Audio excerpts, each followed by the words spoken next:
आप लोगों ने एक तृण होता है घास, उसे कोई भी तोड़ सकता है, और जब वही घास को संगठित करके रस्सी बना दिया जाता है तो उसी रस्सी को हाथी भी पैर में बांध दो तो हाथी भी उसको नहीं तोड़ पाता।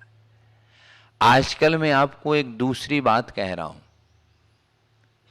जरा चिंतन कीजिए और जरा मनन कीजिए। इंडिया की पॉपुलेशन अबाउट 130 करोड़ की है। आज भारत में जैनियों का अस्तित्व क्या है, जैनियों का महत्व क्या है? क्योंकि हम या तो संतवाद में बढ़ रहे हैं या पंथवाद में बढ़ रहे हैं या मंदिरवादों में बढ़ रहे हैं। एक जैन समाज का अस्तित्व संपूर्ण भारत में, देखिए भारत में सबसे ज्यादा इनकम टैक्स, सेल टैक्स देने वाले 33% से ज्यादा जैन हैं। जैनी बुद्धिजीवी हैं।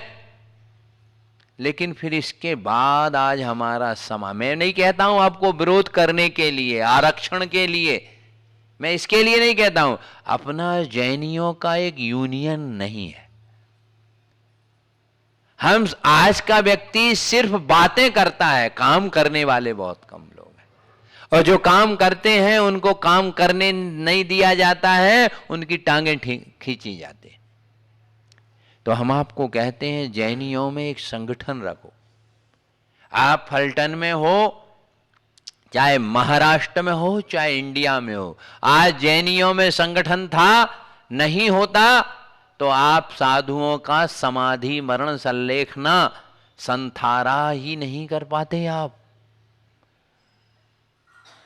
आचार्य शांति सागर महाराज जी ने आपके यहीं से एक आंदोलन छेड़ा था कि जैन मंदिर जैन ही हैं, जैन ही अभिषेक पूजन और दर्शन कर सकते हैं, यदि वो नहीं करते तो आज जैन धर्म की मर्यादाएं समाप्त हो गई थी। याद रखना, ये फलटन से ही शुरू हुआ था और अकलूज में जाके लगभग 3 साल के बाद फिर से महाराज जी ने अन्न को ग्रहण किया था। समाज को संगठन करना, देखिए जहां पात्र होते हैं वहां आवाज होती है। परिवार हो, समाज हो, कहीं भी हो, व्यक्तियों को जितना आप संगठित होकर रखेंगे। पहले कितने व्यक्तियों में आचार्य शांति सागर जी ने जब चातुर्मास किया था, बताइए, पूरी समाज संगठित थी। कुछ हो या नहीं हो, मैं तो ये मानता हूं मेरे लिए पूरी फलटन की समाज 100% संगठन में। ऐसा होना ही चाहिए। अरे हम धर्म के लिए तो संगठित रहें। पाप किसी के यहां शादी होगी तो सबके पहले आदमी जाएंगे,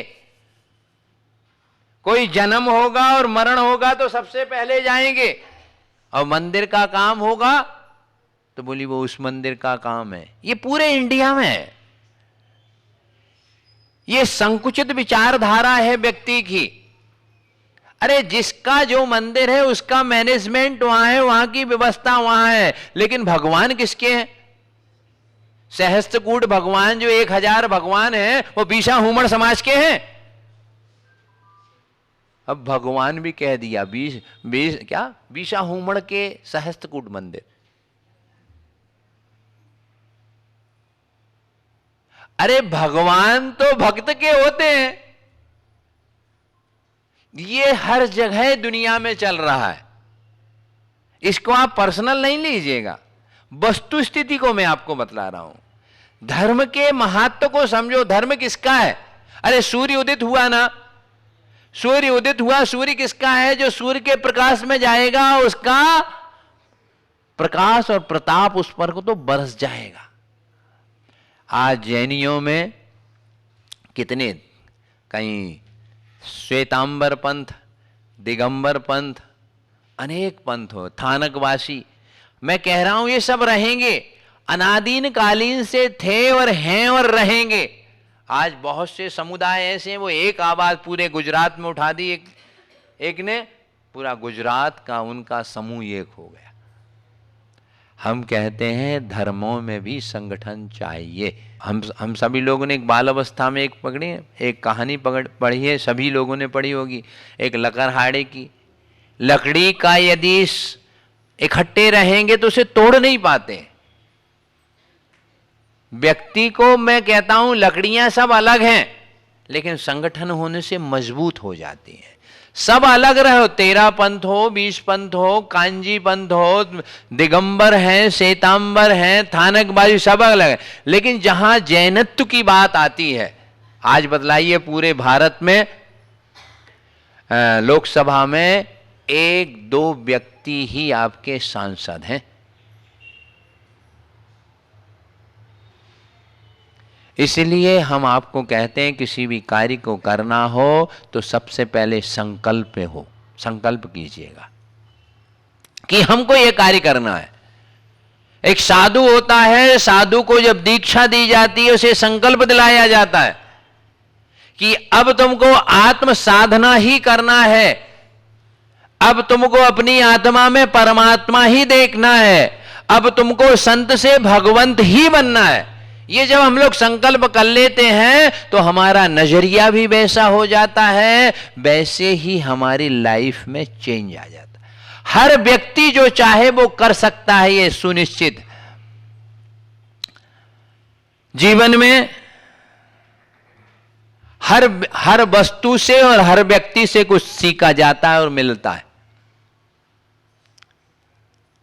रास्ते का जो गधे था वो एक गधे से सीखना चाहिए।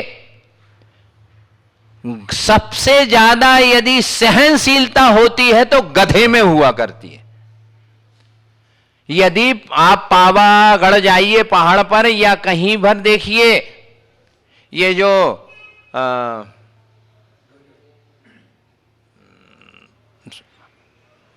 ये केदारनाथ जो जाते हैं, जहां पर अभी बर्फ है, वहां पर किस पर बैठ के जाते हैं? गधे पर ही। गधा जो होता है, गधा सहनशील होता है। घोड़े पर ज्यादा आप वेट डाल देंगे ना तो घोड़ा चलेगा नहीं और सामान गिरा देगा। और गधा एक ऐसा चीज है, गधे में ये गुण होती। गधा किसे कहते हैं? जिसकी गाधे में वर्ड कितने हैं? 2। गा मतलब गलत, धा मतलब धारणा। जिसकी गलत धारणा है वो सब क्या है? गधे। धर्मात्मा और महात्मा के और आत्मा के प्रति जिसकी भी गलत धारणा है वो कौन है? इसलिए जिनवाणी के प्रति और जैन देव के प्रति और जिन गुरुओं के प्रति गलत धारणा मत करो, नहीं तो क्या हो जाओगे? गधे। गधे की विशेषता और क्या होती है? गधा बहुत पॉजिटिव थिंकिंग वाला होता है। गर्मी में गधा मोटा होता है। वो ये सोचता है मैंने देखो इतने एरिया की पूरी घास खा ली है, संतुष्ट करता है तो वो मोटा हो जाता है गर्मी में। ये धारणा है, ये सोच है। गधे में यदि कोई कार्य करना हो तो गधे जैसे सहनशीलता लाओ। और कोई कार्य कर रहे हो तो अपने जीवन में यदि हम गलत धारणा रख रहे हैं, गा मतलब गलत, रॉन्ग, धारणा मीन्स थिंकिंग, ऐसी गलत भावना यदि बेटा की मां के प्रति हो गई या मां की बेटा के प्रति हो गई तो संबंध समाप्त हो जाते हैं। गधे से सहनशीलता सीखो, गधे से पॉजिटिव थिंकिंग सोचिए। उत्साह यदि जीवन में सीखना हो, उत्साह और उमंग, तो चींटियों से सीखो। चींटियों में जितना उत्साह और उमंग होता है वो एक दाने को लेकर के कितने बार संघर्ष करते हैं, चढ़ते हैं। अपनी उमंग को वह कभी हारते नहीं है और अपने उत्साह से कभी पराहित नहीं होते। एक बार नहीं, दूसरी बार फिर प्रयत्न करेगी। चींटी को रोको, रुक जाएगी, मार्ग बदलेगी और फिर आएगी। यदि जीवन में ऐसे अपने लक्ष्य को पहुंचने के लिए व्यक्ति को चींटी जैसी उमंग और उत्साह जीवन में जरूर होना चाहिए। जीवन में हिरण जैसी जागृतता। हिरण खाएगा और थोड़ी आहट मिली तुरंत जागृत रहता है। ऐसे अपने लक्ष्य को पूर्ण करने के लिए, अपने मनोरथ की सिद्धि के लिए व्यक्ति को सदैव जागृत रहना चाहिए। बिल्ली दूध पीती है, डंडे खाती है क्योंकि वह आसक्ति से पीती है, और हिरण यदि खाएगा तो जागृत रहता है। यदि मोर से सीखना हो तो मोर से तन्मयता सीखो। मोर देखिए, जब मेघों को देखकर तन्मय हो जाता है तो नृत्य करने लगता है। नृत्य में इतना मग्न हो जाता है कि उसके पंख भी गिर जाते हैं, और इतना नृत्य में तन्मय हो जाता है कि उसके पैरों से नृत्य करते करते रक्त भी आ जाता है, लेकिन वह अपने नृत्य करना नहीं छोड़ता है। ऐसे जिनका भगवान से यदि भक्ति करना हो तो तन्मय होके मोर जैसी करो, कि भगवान के सामने व्यक्ति को जरूर तन्मयता से। मोर कुछ नहीं देखता है, वो यदि वह उसका मरण भी हो जाए, उसे शिकारी आके ऐसे समय उसे पकड़ भी लेते हैं, मार भी डालते हैं, क्योंकि वह नृत्य में क्या हो जाता है, तन्मय। तो अपने कार्य को जो भी आप करते हैं पूरी तन्मयता से कीजिएगा। जीवन में शेर से भी सीखना हो तो शेरे दिल बन के जियो। शेर कभी शेर जैसा पराक्रमी, अपने शेर ने सोच लिया कि इसका शिकार करना है, इसको पकड़ना है, वो मर भी जाए तो पीछा नहीं छोड़ता है। पराक्रम। शेर और हाथी में डिफरेंस क्या है? हाथी का शरीर तो स्थूल है, बड़ा शरीर होता है लेकिन शक्तिशाली है, लेकिन पराक्रमण की जो शक्ति है वह शेर में ज्यादा होती है। और याद रखना, शेर की एक और विशेषता होती है, शेर कभी दूसरे का मारा हुआ शिकार नहीं खाता है। शेर स्वयं शिकार करके स्वयं खाता है और गरम गरम खून पीता है। तो जीवन में अपने बलबूते पर जियो शेर जैसा। और शेर अकेला ही जंगल का राजा कहता है। जो भी करना है अपने कार्य को ये सोचो कि भगवान की भक्ति से, गुरु के आशीर्वाद से ये हमारा कार्य होगा ही होगा। ऐसे शेरे दिल बन के जिंदगी में जियो, नहीं तो याद रखना, गीदड़ बन के जियोगे तो ना जी पाओगे, ना शांति से मर पाओगे।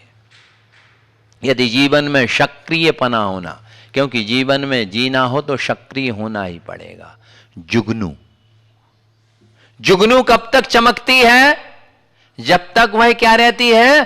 सक्रिय रहती है। क्रियाशील रहो, अपने कार्य को करते ही रहो, भगवान का भजन करते ही रहो। आज हमको रात्रि में बहुत आनंद आया, लगभग 4 वर्ष के बाद, क्योंकि 4 साल पहले मैं अपने गुरु के चरणों में आया था। उसके बाद जब हम लोग अलवर से बिहार किया था, हम और महाराज श्री थे और छुल्लक जी थे। उस समय जब अलवर से बिहार किया था तो बिजौलिया, चबलेश्वर, पार्श्वनाथ, चमत्कार जी, इन सब क्षेत्रों के दर्शन करके आया। तो मैं रात्रि में उन्हीं भगवान के चरणों में ही साधना करता था। 3 दिन हमारा नियम है, जहां भी कोई विषय। उसके बाद मुझे फलटन में आपके चंद प्रभु भगवान का ही 4 साल के बाद किसी मंदिर में, मैं छोटी जगह में नहीं, अच्छी जगह होना चाहिए, ऐसा जहां आनंद आए। अति प्राचीनतम मंदिर, भव्य प्रतिमा है। आपके मंदिर, आपके फलटन के आदिनाथ भगवान, देखो सहस्त्रकूट भगवान, एक अपन तो एक भगवान के दर्शन करते, एक साथ हमने कितने भगवान का अभिषेक देखा? अभी 1000। ऐसा हमको सोचना ही पड़ेगा। ऐसा करेंगे तो हमारा जीवन सार्थक हो जाएगा। तो जीवन में हमको कैसे अपने कार्य को करना है ये हमको सीखना पड़ेगा। समुद्र से हमको गंभीरता मिलती है। समुद्र से क्या सीखना? वह कभी गंभीर नहीं है। आज का व्यक्ति थोड़ा सा विपत्ति आई और घबरा जाता है। जब हम ऐसे आएंगे तो अपने लक्ष्य को प्राप्त करेंगे, और जो अपने लक्ष्य के लिए अविरत पुरुषार्थ करता है उसे जरूर अपने कार्य की सिद्धि होगी। संसार में हम सभी आत्माओं का एक ही लक्ष्य है, ये संसार के दुखों से, शारीरिक, मानसिक और कर्मों के दुखों से सब आत्मा मुक्त होके एक दिन हम स्वयं भगवान बन जाएं। आप सभी लोग भक्त से भगवान बने, यही मांगलिक आशीर्वाद। बोलो कल्पतरु शांतिनाथ भगवान की, श्री देवादेव चंद प्रभु भगवान की, देवादेव श्री ऋषभदेव भगवान की, सहस्त्रकूट जिनालयों की, चार्य चक्रवर्ती आचार्य श्री शांति सागर जी महाराज की, आचार्य भगवान दीक्षा प्रदाता श्री अभिनंदन सागर जी महाराज की।